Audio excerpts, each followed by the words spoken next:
Genèse chapitre 30. Lorsque Rachel vit qu'elle ne donnait point d'enfant à Jacob, elle porta envie à sa sœur et elle dit à Jacob, donne-moi des enfants ou je meurs.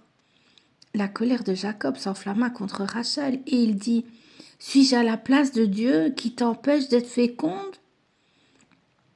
Elle dit, voici ma servante Bila va vers elle, qu'elle enfante sur mes genoux et que par elle j'ai aussi des enfants, des fils.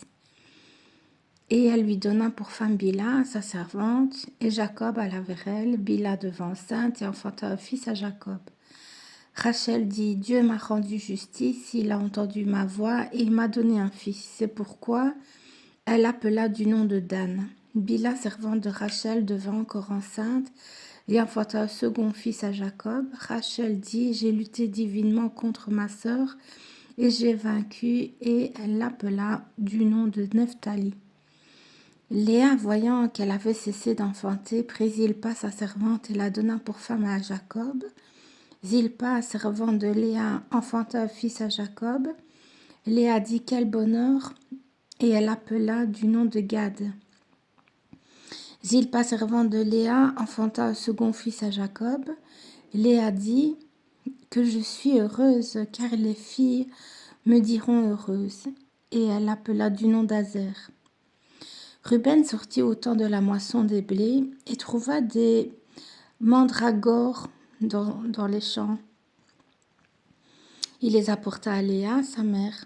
Alors Rachel dit à Léa, donne-moi, je te prie, des mandragores de ton fils. Elle lui répondit, est-ce peu que tu aies pris mon mari pour que tu prennes aussi les mandragores de mon fils? Et Rachel dit, eh bien, il couchera avec toi cette nuit pour les mandragores de ton fils.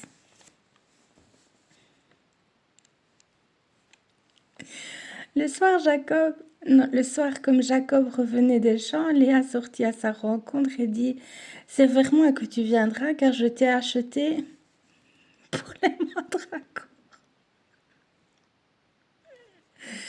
pour les mandragores de mon fils. Et il coucha avec elle cette nuit. Dieu exauça Léa, qui devint enceinte, et enfanta un cinquième fils à Jacob. Léa dit, Dieu m'a donné mon salaire, parce que j'ai donné ma servante à mon mari. Et elle l'appela du nom d'Isaacar. Léa devint encore enceinte et enfanta un sixième fils à Jacob. Léa dit, Dieu m'a fait un bon don. Cette fois mon mari habitera avec moi, car je lui ai enfanté 6 fils. Et elle appela du nom de Zabulon. Ensuite elle enfanta une fille qu'elle appela du nom de Dina. Dieu se souvint de Rachel, il l'exauça et la rendit féconde. Elle devint enceinte et enfanta un fils, et elle dit, Dieu a enlevé mon opprobre. Et elle lui donna le nom de Joseph, en disant que l'Éternel m'ajoute un autre fils. Lorsque Rachel eut enfanté Joseph, Jacob dit à Laban, laisse-moi partir pour que je m'en aille chez moi dans mon pays. Donne-moi mes femmes et mes enfants pour lesquels je t'ai servi et je m'en irai. Car tu sais quel service j'ai fait pour toi. Laban lui dit, puisse-je trouver grâce à tes yeux? Je vois bien que l'Éternel m'a béni à cause de toi. Fixe-moi ton salaire et je te le donnerai. Et Jacob lui dit, tu sais comment je t'ai servi et ce qu'est devenu ton troupeau avec moi. Car le peu que tu avais avant moi, c'est beaucoup accru et l'Éternel t'a béni sur mes pas. Maintenant, quand travaillerai-je aussi pour ma maison? Laban dit, que te donnerai-je? Et Jacob répondit, tu ne me donneras rien. Si tu consens à ce que je vais te dire, je ferai paître encore ton troupeau et je le garderai. Je parcourrai aujourd'hui tout ton troupeau, mais à part parmi les brebis tout agneau tacheté et marqueté et tout agneau noir, et parmi les chèvres tout ce qui est marqueté et tacheté. Ce sera mon salaire. Ma droiture répondra pour moi demain, quand tu viendras voir mon salaire. tout ce qui ne sera pas tacheté, marqueté parmi les chèvres noires, parmi les agneaux, ce sera de ma part un vol.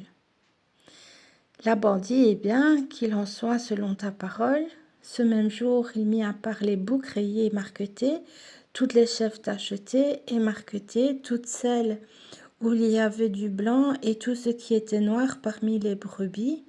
Il les remit entre les mains de ses fils, puis il mit l'espace de 3 journées de chemin entre lui et Jacob fit paître le reste du troupeau de Laban. Jacob prit des branches vertes de peuplier, d'amandier et de platane. Il y pela des bandes blanches, mettant à nu le blanc qui était sur les branches.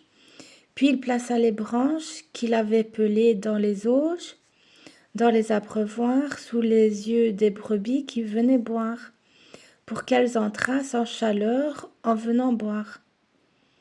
Les brebis entraient en chaleur près des branches, et elles faisaient des petits rayés tachetés et marquetés. Jacob séparait les agneaux, et il mettait ensemble ce qui était rayé et tout ce qui était noir dans le troupeau de Laban. Il se fit ainsi des troupeaux à part, qu'il ne réunit point au troupeau de Laban. Toutes les fois que les brebis vigoureuses entraient en chaleur, Jacob plaçait les branches dans les auges, sous les yeux des brebis pour qu'elles entrassent en chaleur près des branches. Quand les brebis étaient chétives, il ne les plaçait point, de sorte que les chétives étaient pour Laban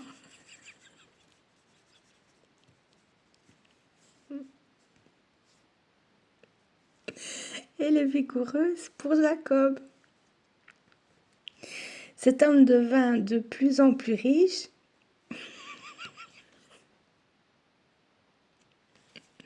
Il eut du menu bétail en abondance, des servantes et des serviteurs, des chameaux et des ânes.